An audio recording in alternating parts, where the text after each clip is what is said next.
Have you ever found yourself endlessly studying Buddhist scriptures, attending countless teachings, chanting sutras every day, yet your worries and inner turmoil never seem to ease? Have you ever asked yourself in frustration, am I really practicing, or am I just going through the motions? Welcome back to our channel. Today, we will dive deep into one of the most fundamental and often overlooked questions on the Buddhist path, recognizing your true mind. Without this recognition, no matter how many teachings you study, it's ultimately empty talk. This topic can be challenging to confront, but it is unavoidable for anyone serious about spiritual growth. As you go deeper into the Dharma, you will realize all methods and doctrines are ultimately guiding you to one point: to know your true mind, to abide in your original nature, and to remain in the awareness of the fundamental awakened state. Otherwise, no matter how many sutras you recite or how reverently you bow before the Buddha, your afflictions follow you like a shadow. Your greed, hatred, and ignorance remain unchanged.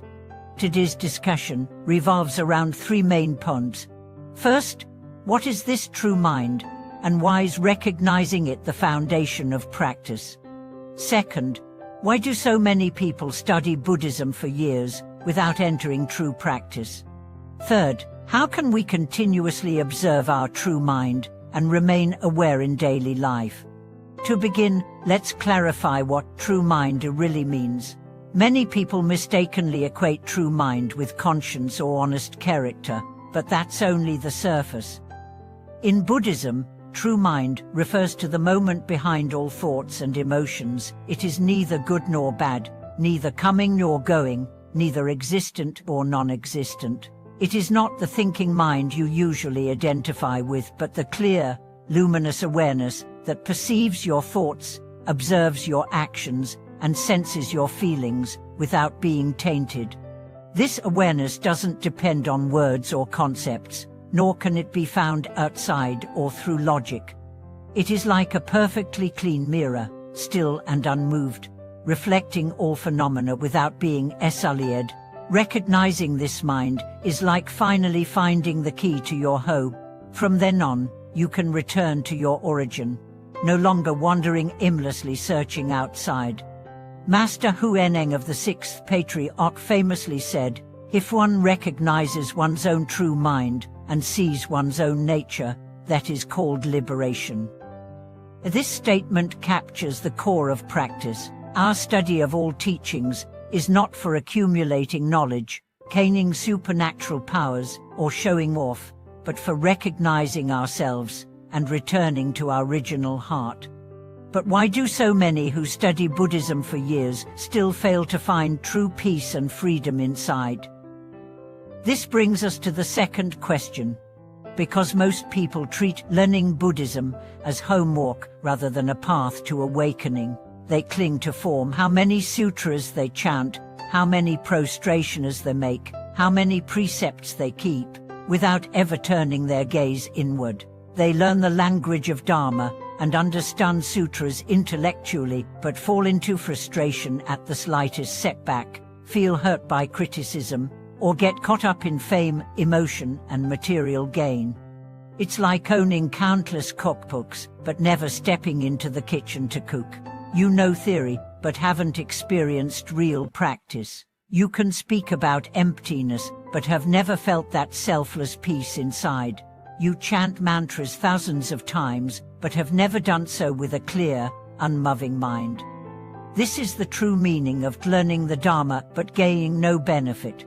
It's not that the methods don't work, but that you have not touched their essence with your heart.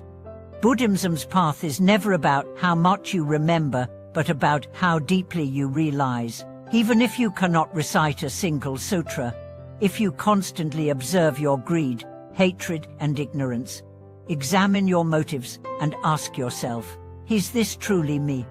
Then you are already practicing. But if you treat Buddhism as a label, chant with craving, your path drifts farther from awakening.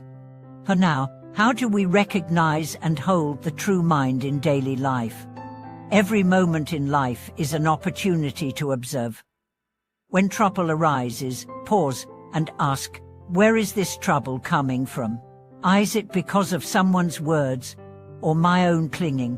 You will find it is not the external situation that hurts you, but your reaction to it inside.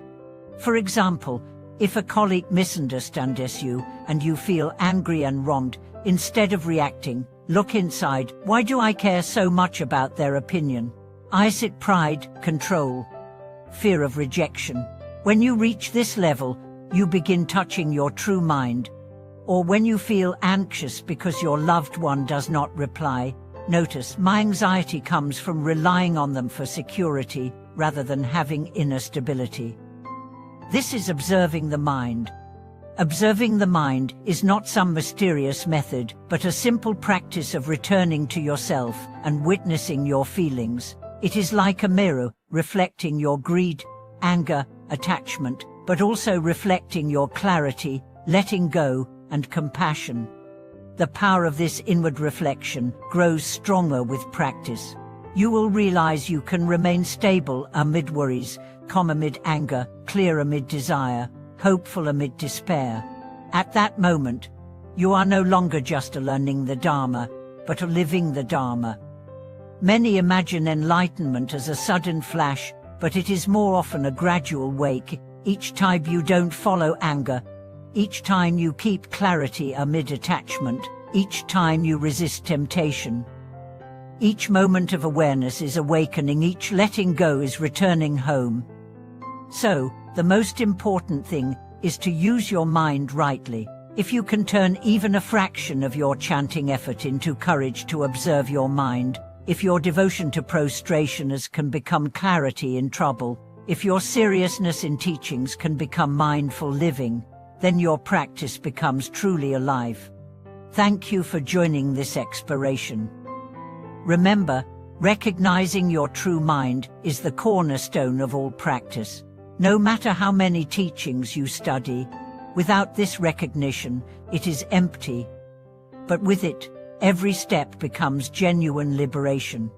Please share your thoughts and experiences in the comments below. If you found value in this video, don't forget to like and subscribe to support our channel.